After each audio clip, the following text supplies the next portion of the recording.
You guys ever see this comic? I'm not sure if it's something that spread around, but I came across it a couple of years ago. It's from an artist called Luke Ski. I'll link his DeviantArt below. At the time, and even right now, I was taken back by how quaint it felt. Just being in fandom circles for a long time, the idea that you go to these to avoid conflict felt a little optimistic. I think conflict is inevitable. Like fandoms are communal. They bring people from all over the world, from different facets of life together in these spaces, only really join together through their love of this certain thing.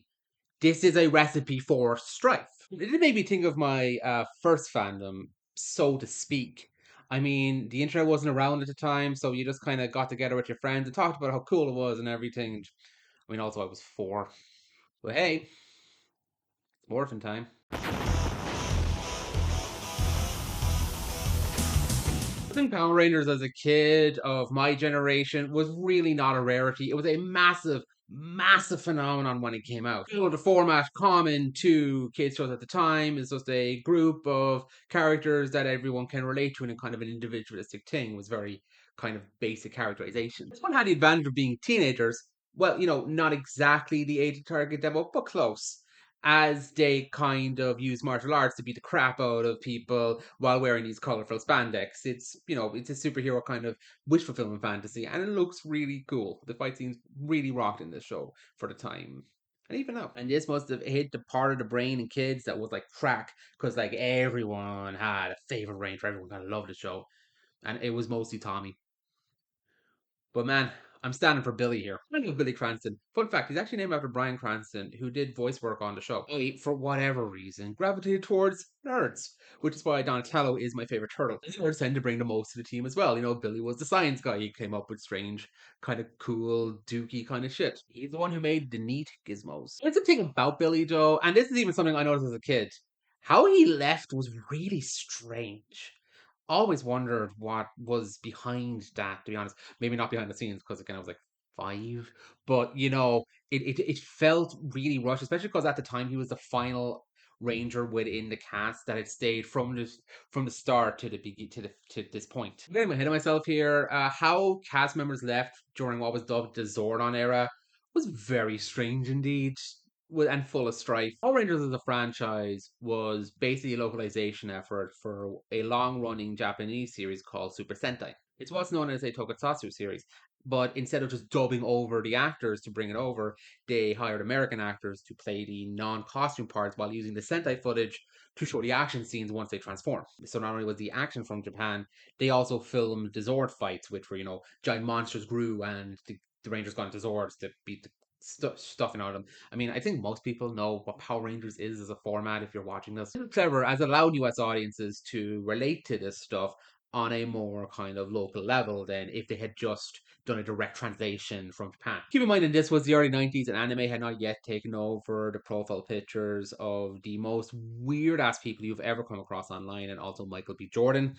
So, trying to get this to relate to American audiences was a little more paramount. It also prevented some kind of hilarious shit from when you're just dubbing stuff but not altering the footage, like everyone remembers Pokemon, those tasty looking donuts? Mighty Morphin Power Rangers premiered on August 28, 1993 on Fox Kids. The original 5 Rangers are Austin St. John as Red Ranger Jason, Walter Emmanuel Jones as Black Ranger Zach, Twee Trang as Yellow Ranger Trini, Amy Jo Johnson as Pink Ranger Kimberly, and David Yost as Blue Ranger Billy. As the plot goes, the evil witch Rita Repulsa was accidentally released from this dumpster-like contraption and goes about to conquer Earth using monsters that she can grow into gargantuan size. Her nemesis, Zordon, this goody-goody wizard alien guy, gets his trusted robot companion, Alpha 5, to bring teenagers with attitude to the command center, which will serve as our base for most of the rest of the Zordon era.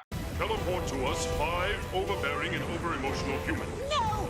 Not that! Not teenagers! Except, I guess Alpha 5 was kind of malfunctioning because he bought the dweebiest fucking teenagers you will ever come across. They're from the fictional Age of Grove, where they hang out at Ernie's juice bar alongside the man himself, Ernie.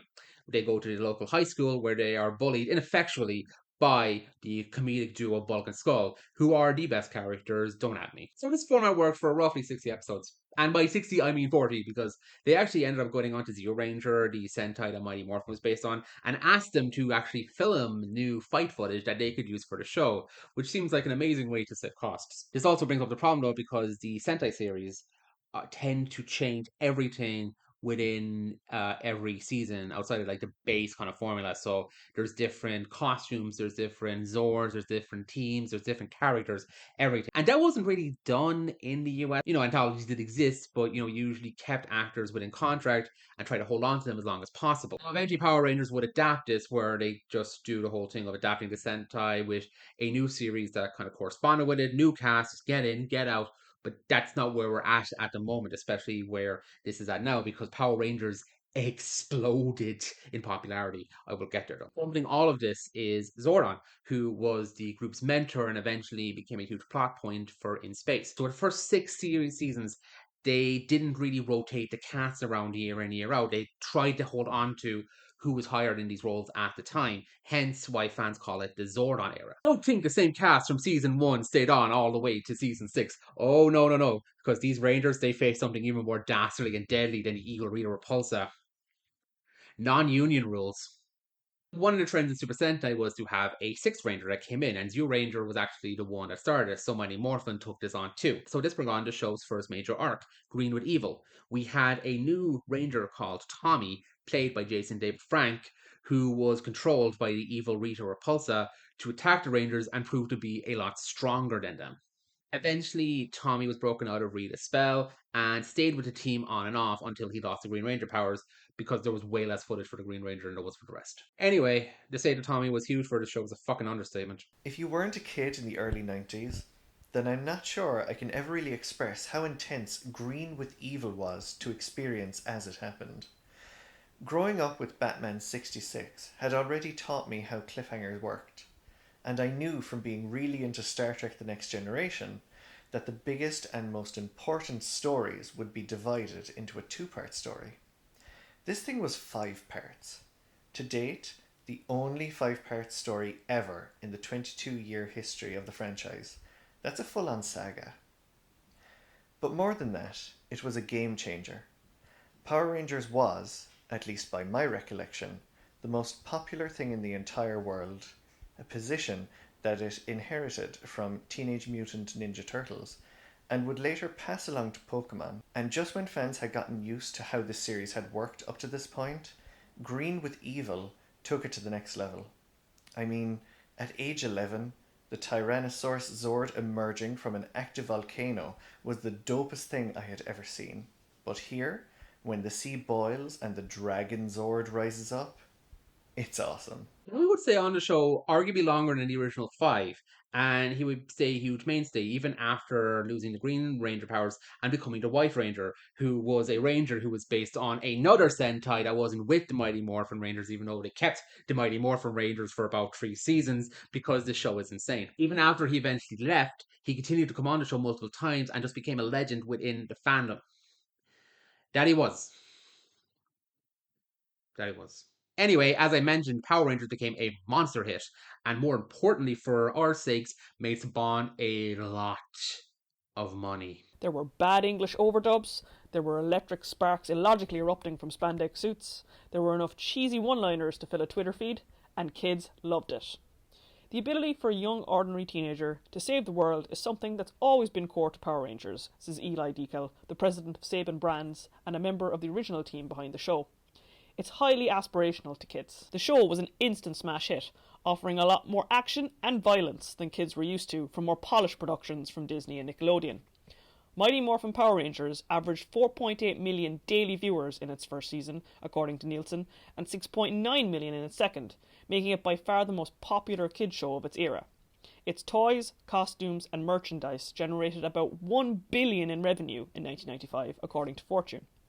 When the Power Rangers actors went to Universal Studios in 1994 for a meet and greet, they attracted 35,000 people and caused an 8-mile-long traffic jam in Los Angeles. When it premiered 20 years ago, it went on to redefine what was possible in a kids' show, in terms of ratings, global appeal and pop culture relevance, Deagle says.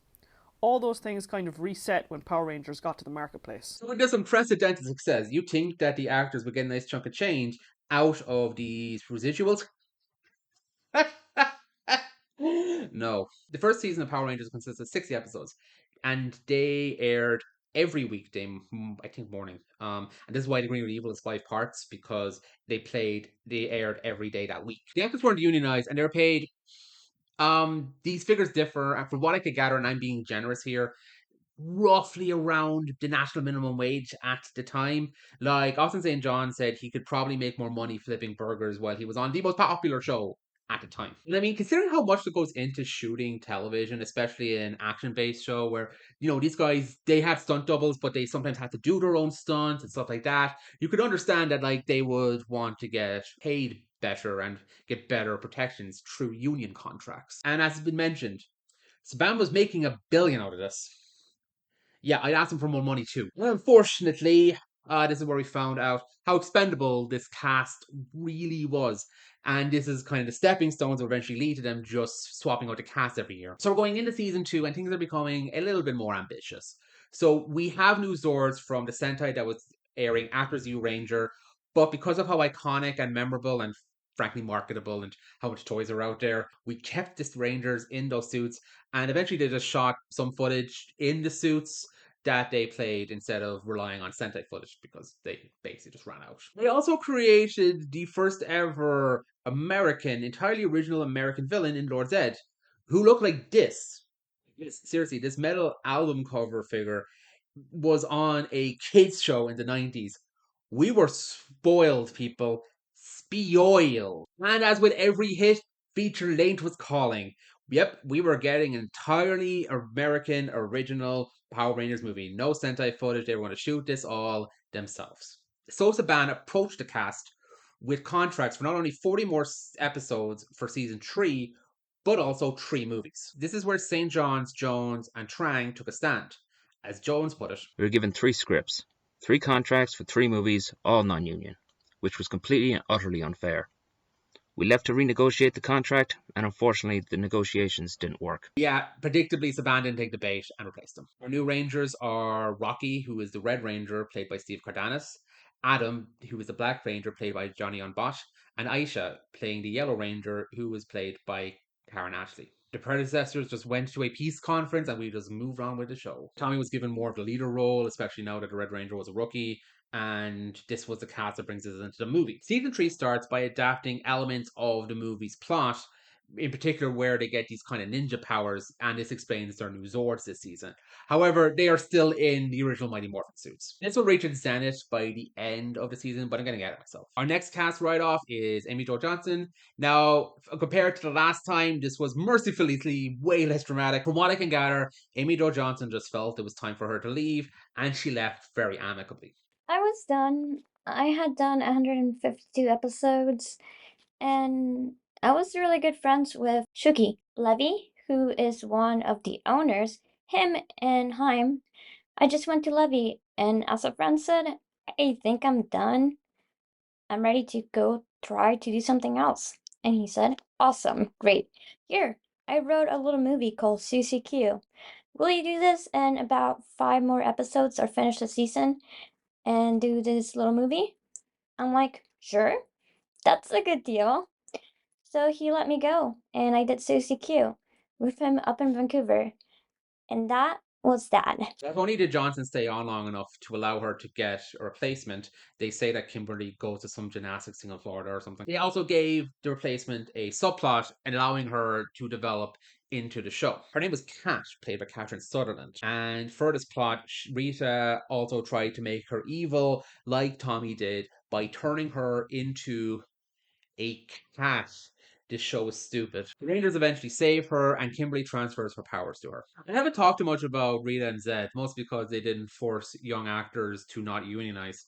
They may have respected union laws that would explain why their monsters are so loyal to them. They become a little more important because of the introduction of Rita's father, Master Vile. Master Vile will set in motion the next major change for the series. He's after the Zeo crystals on the moon, these things that give the wielders even more power as they keep on developing. Thanks to Tommy's intervention, the Zeo crystal is shattered into 5 shards and thrown all over time.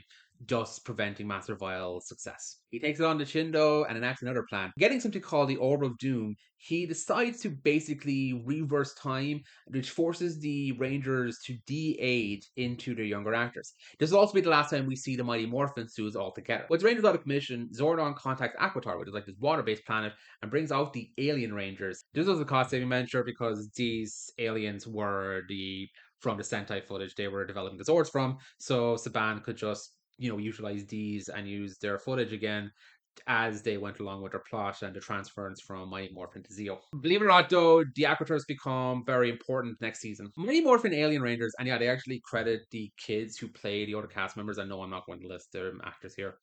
It's basically considered another season of Power Rangers, but that's neither here nor there. What happens is that Zordon decides Zeo crystals are needed to restore time and bring the Rangers back to their original ages. So they all set out through time to find the 5 crystals. And yes, 5 of them, because Billy, remember he was the guy I was talking about at the beginning of the thing, he actually ages up and goes back to his normal form with the help of the Equation. And he basically just stays as an advisory role helping the Alien Rangers in their plans. Here we have, believe it or not, another cast departure. Karen Ashley, who played Aisha, decided it was time to go, citing the work schedule and low pay. I had gotten to the point where I was really unhappy. I loved my cast, I loved being part of the franchise, but I knew the way we should be getting treated. I made the decision to leave. During a visit to Africa, Aisha decides to stay here and help the animals who are dying of disease. Ashley was never filmed and given a goodbye, though I will blame this more on the fact that there seemed to be a lot of chaos behind the scenes trying to get from Mighty Morphin to Zeo, so that was just kind of an unfortunate consequence. She befriends a girl called Tanya, who was played as an adult by Nakia Baris Gavino, and sends her in her place with the Zeo Crystal. The Zeo Crystals are combined and Earth's timeline is restored, as well as the Rangers' ages. However, at this point, Rita and Zed's minions, Gordon and Goldar. Jesus. However, at this point, Rita and Zed's minions, Goldar and Rito, have basically gone underneath the command center and set a bomb. And they steal the Zeo crystal. The bomb goes off, and Billy jumps in front of an explosion, hoping to absorb the impact with his body. And yes, this is a plot point later. Alpha teleports them out of the command center, and Mighty Morphin is over. Zeo is now. Zeo marks the first time the title of the show changed, the theme song, as well as the Ranger suits, which corresponded with the Zords. We're getting quite close to just adapting the Sentai and switching out the cast, but we're not quite there yet. So the command center just comes back. Alpha and Zordon are fine. Neat. So they decide to use the 5 Zeo crystals to give the cast their powers. Yes, 5. Billy decides that Tanya should be one of the 5 members and decides not to take the powers. Why they didn't make Billy a ranger is a little up in the air. David Yost talks about this in an interview I'll get back to later, where he is kind of cagey about it, but it does hint that Saban are trying to go into the direction of switching out the cast every year. I think he always liked the idea of how they were going in Japan. They replaced the actors every year, and I know he liked that concept. We'd hear all the time, you can be replaced. I can't speak for him, and I don't mean any disrespect on any level, but I know that was a thought process, and I know that's where the series went. Wednesday is a supporting character, kind of a tech guy to help the Rangers on their causes. Well, we also get another Ranger called the Gold Ranger, and there's actually a bit of a mystery about who he is. And we see Billy going in and out of command center, and there's obviously seeds pushing into doubt about whether or not Billy is the one who is the Gold Ranger. And it turns out the Gold Ranger is some guy. I really hope you weren't invested in this mystery. This guy eventually has to offer up the Gold Ranger powers, and they immediately ask Billy to do it. He refuses because when he jumped on that explosion in the end of the last season, his body absorbed all these kind of sciencey doodad. He can't be a ranger anymore, is the point. So who do we get to be our Gold Ranger? Jason! Yeah, after 2 years of being back, we get Jason here, and he's going to play the Gold Ranger and be our 6th. But this won't last for long. So another thing going on at this point was that there was the second movie that was being in development. Remember, they had contracts with 3 of them. So Shuki Levy, who was one of the major producers at the time, had the idea of getting all the cast members back. So I don't have a lot of kind of direct quotes from Ralph Lee Jones or Tweet Trang, but reportedly they became SAG shortly after leaving Power Rangers, and because that Power Rangers was still a non-union show at the time, they basically did not want to return. People say Amy Jo Johnson only came back because she signed the original contract for 3 movies, but honestly, from what I can tell, Shuki Levy just called her and she was like, yeah, cool. Since St. John also agreed and actually met up with Shuki Levy on a shoot of one of his other movies. Shuki Levy offered him this Green Ranger bit just to play out for the rest of the season. A lot of this was over the fact that Zero's ratings were kind of stagnating. Now, the ratings have been going kind of downhill since season 3, especially as more of the original cast members were going. And Zio had a bit of a surge once it started, but afterwards kind of began to slump. So, getting Jason back kind of made sense in terms of getting that kind of boost. But St. John, upon being asked this, immediately talked pay. I'm sitting down with Shuki on set. He's like, so you like maybe to come back as Gold Ranger? 17 to 20 episodes, maybe do movie, blah, blah, blah. I'm like, let's talk contract, because I left the show. I stood my ground. It was right time, right place. I wasn't going to buy a new house or take care of my parents, but I could pay my rent without going hungry the next month. So I signed on. So as I said, he was gone after the end of Zero and the Turbo movie, as well as Amy Jo Johnson.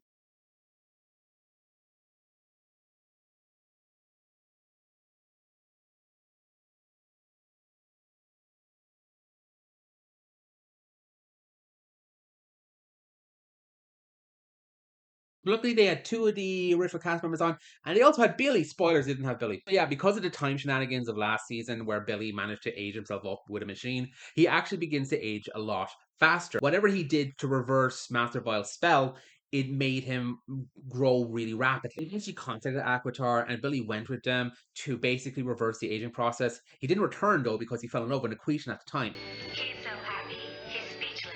So when you see him be an old man, up until his leaving, David Yost never played him. At that point, he had gone. So yeah, that's what I meant about it being weird. So after that, and when say John gone and Johnson gone, once the Turbo movie ended, which tanked by the way, all the original 5 are now gone for the cast. But don't worry, we still have Tommy. We won't have Tommy for long. There was a departure in the middle of this. Steve Cardenas decided it was time to move on. In order to write him out, during the Turbo movie, Rocky gets an injury during a kind of martial arts competition. You don't believe that Cardenas had actually injured himself and that's why he's run off the show. But he ended up explaining what happened, and you're not going to believe why he left. You're never going to believe it. It came down to it was a non-union show, and though it was widely popular, they didn't really have to adhere to union rules about residuals and salaries. After I'd been there a couple of years and felt I'd proven myself, I thought I'd get favored nations. But some people were getting paid more than others. At that point, I knew that they had the means to pay us all what we were worth, but they didn't. I wasn't thinking along the lines that I should have stayed on another season for the fans.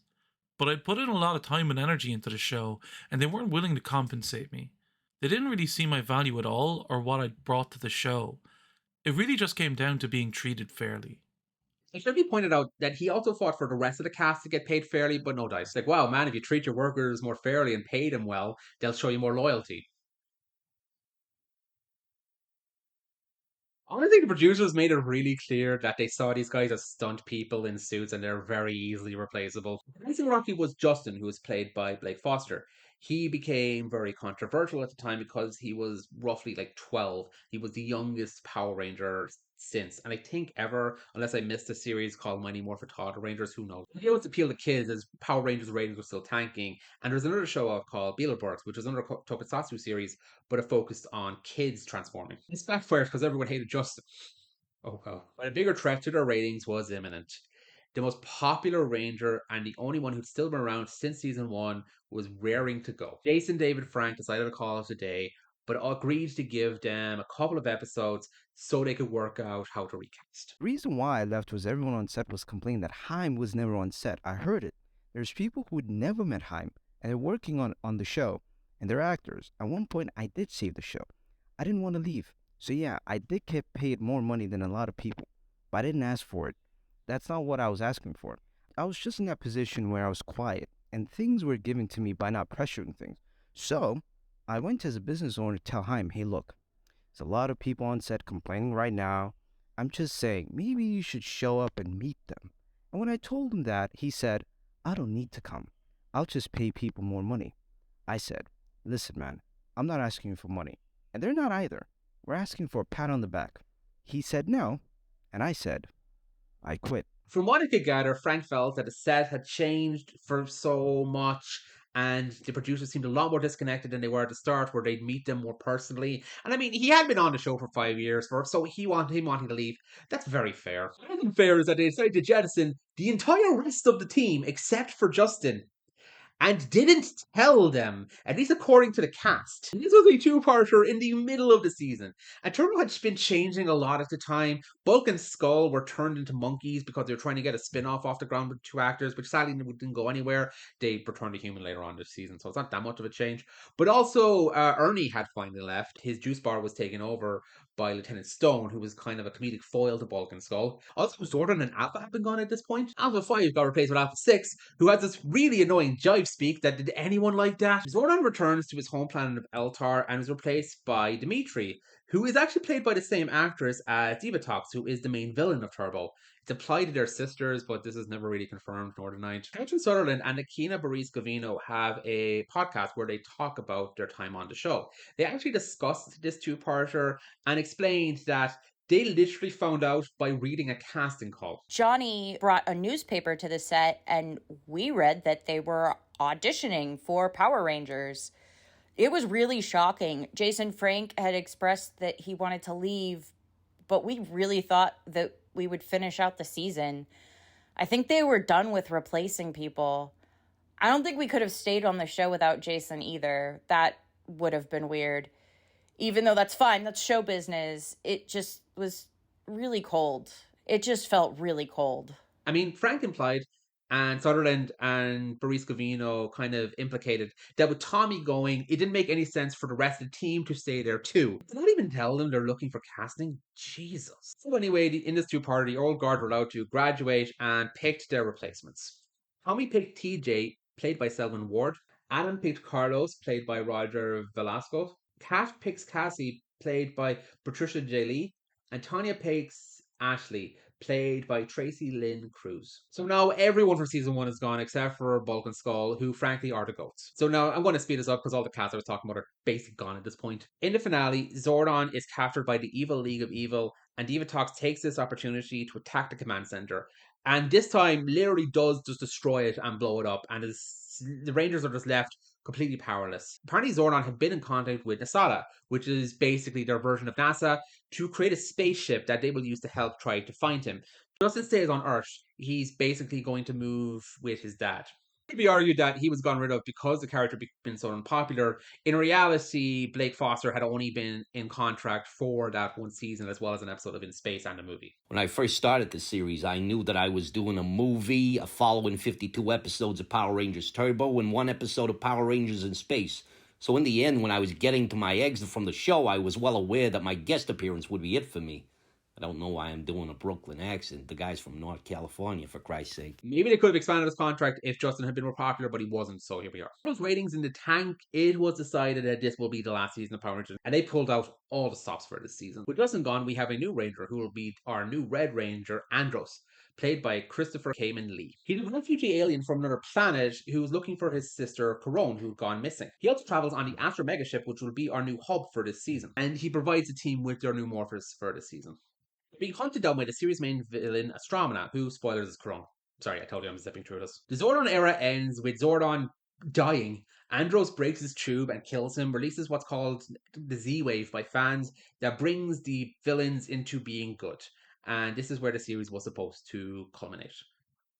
But In Space was a big hit, so they kept going. Lost Galaxy did keep elements of the show. The Astro Mega ship is actually in Lost Galaxy, as well as Alpha 6. He stopped talking like in the weird speak that was repaired, thankfully. Skull appear. Skull had a brief cameo because the actor Jason Narvey wanted to go to college. Bulk and Professor Phenomenus, who was like another foil for them that was in space, they only appear in like 3 or 4 episodes, so kind of a waste of time to bring them along, but they got paid, I guess. We also get Corone, who was redeemed by her brother, become the second Pink Galaxy Ranger. This is because the first one, Kendricks, was killed.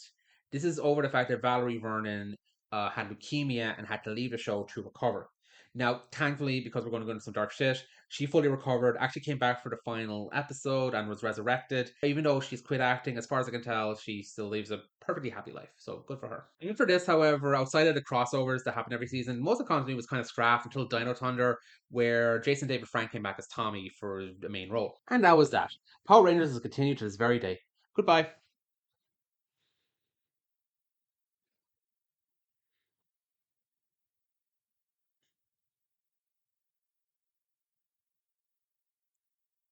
We could be gigantic. Everything I need. Like it on Sunday night. This could be. Oh, right. You're probably wondering why I didn't talk about David Yost leaving. His abrupt and weirdly handled departure was a speculation for years amongst the fans, and most people thought it was due to money. So, in an interview I mentioned above from 2010, David Yost actually explained why he left the show, and actually, it had nothing to do with pay. It was a lot worse. I walked off set one day during the middle of lunch halfway through the day. I just made a decision. I'd been thinking about it for a good week, and the reason I walked off was because I was called one too many times. I just heard that several times while working on the show from creators, producers, writers, directors. It's not that people can't talk about me, have their opinions about me, but continuing to work in an environment like that is really difficult. I myself was struggling with who I was or what I was, and to be made fun of on some level and to be stereotyped or put into a category. Basically, I just felt like I was being told I'm not worthy of where I am because I'm quote-unquote a gay person, and I'm not supposed to be an actor, and you can't be a superhero. I know my co-stars were called in a couple times to different producers' office and questioned about my sexuality, which is kind of a humiliating experience to hear that and to find out. So there's a lot of issues. It was like a bad marriage. And I could either stay, finish 6 more months, do the second movie. I guess I was kind of worried about my life. I was worried I would take my own life. And in order for me to get a handle on what was going on, I needed to leave when I left. So that's sort of why I left the show. He also went on to explain what he did after he left the set, and as he says himself, it gets worse. Instead of learning to accept myself, I need to get rid of this. I need to get rid of being gay somehow. So I did what they call pray the gay away, where you sort of believe that God will somehow come down and change you. And I spent a good 2 years trying to do that and trying to change who I was. It eventually led to a nervous breakdown where I had to check into a hospital and try to start rebuilding my life and start accepting who I was. So I went to a hospital for 5 weeks and sort of started dealing with things. He explained then that he went to live in New Mexico for roughly a year in order to recover. I have linked the full interview below. I would recommend checking it out. Now, this is horrible. And a lot of us try to erase how homophobic the 90s were, especially if we didn't actually live through them. It's a lot easier to look back at that time where we were too young to realize what was going on or anything like that. But like stuff like this is beyond objectionable, and it was super normalized. Like all the actors got fucked over by one way or another, but seemed way less discriminatory. Like capitalism breeds a way of profit maximization at the behest of the workers who toil and give you this profit. So like it sucks and it shouldn't happen, but it's commonplace and doesn't really judge you in that specific way and is horrible to deal with, but it's nowhere near as nasty as constant homophobic abuse. And the things about this kind of economical injustice, it can take years to dismantle and will take years to dismantle. Casual bigotry is something we can stop right now.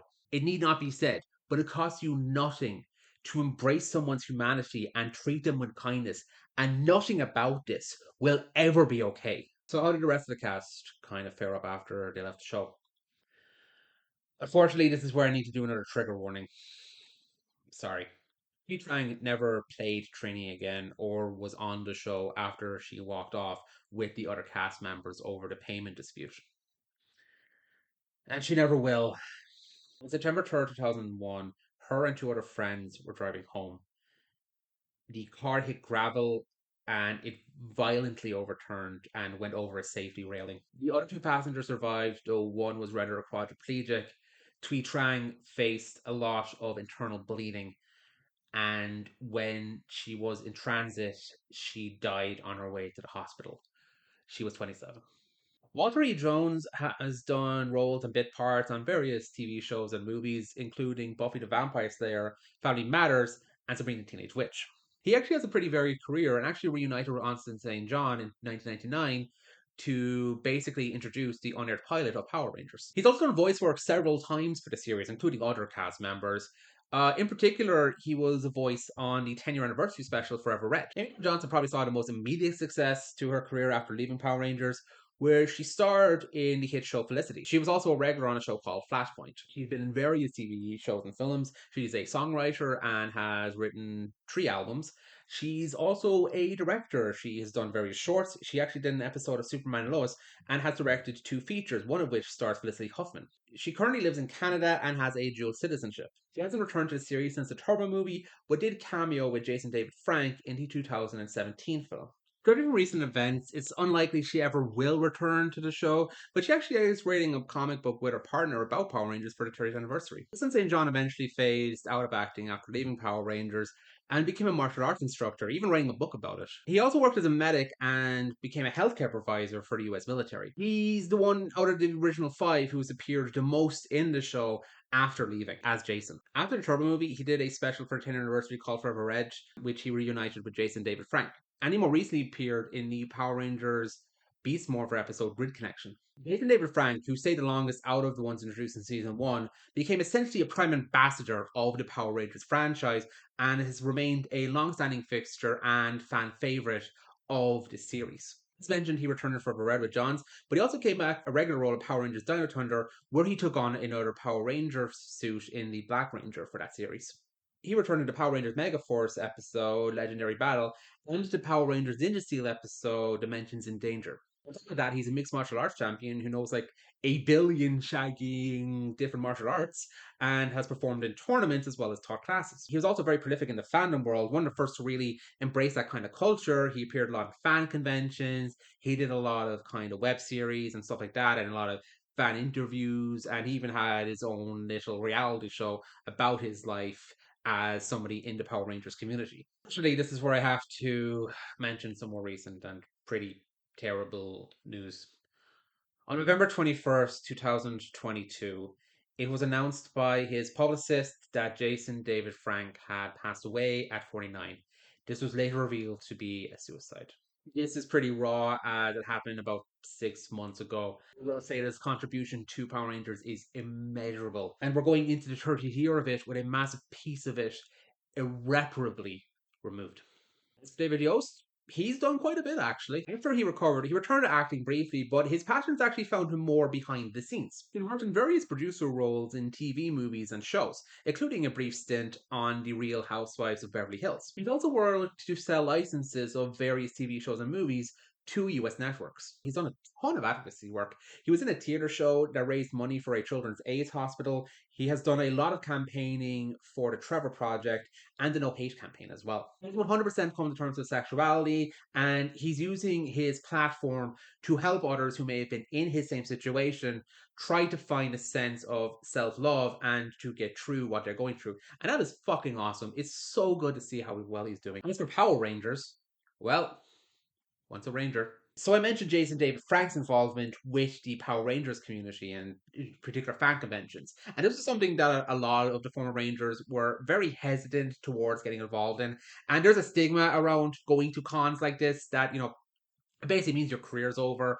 And like David Yost was one of these people, and he eventually joined one in 2012, and he was helping to raise money for the Trevor Project as well. There's a really cute clip where when he mentions that, there's a huge round of applause. It's really cool. But, like, he ended up going to that, and since then he's been on convention circuit for years, as well as a lot of the other cast. As I mentioned, they've done podcasts, they do a lot of interviews and stuff. You know, they've really embraced the fan community. That's really been the lifeblood of this. I mean, the show was never as popular as it was in its heyday, but it continues to go to this day. And while the producers see it more as a kind of money making, churning kind of, you know, it's there to sell toys and that's it. It's the fans that have really made it the kind of cultural juggernaut in that own space. And they've really come to kind of embrace that and be a part of it. And that's really cool. I have no idea what Yost's feelings were towards Power Rangers immediately after leaving it, but I can see it's really done a lot of good to meet with the fans on this level and see how much not only the show has meant to them, but him coming out when he did has helped them. And it's really kind of shown and grown his appreciation for his part of this legacy. It's obviously very humbling and rewarding to go to cities all over the world and meet people, to hear their incredible stories about how they got involved in martial arts, how Power Rangers was their one saving grace. I should also mention that after the interview, he did feel uncomfortable with the way that he felt that people blew what he went through out of proportion.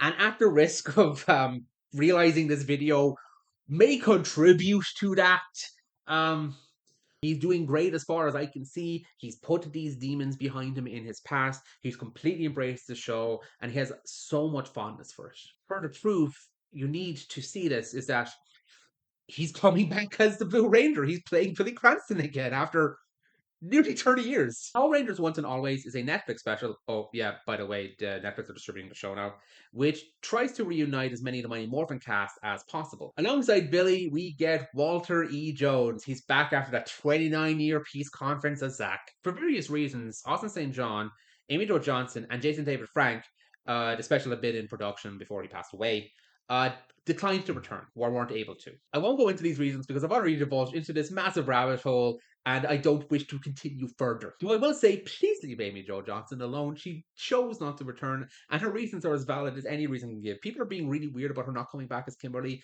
and it's super annoying. But filling out these spaces are Steve Cardenas, who's back as the Red Ranger, and Catherine Sutherland, who's back as a Pink. Johnny Young Bosch and Karen Ashley are also coming back to reprise their roles, but not as Rangers. We don't know yet who the Yellow Ranger is, but I have speculation, and again, I'll find out.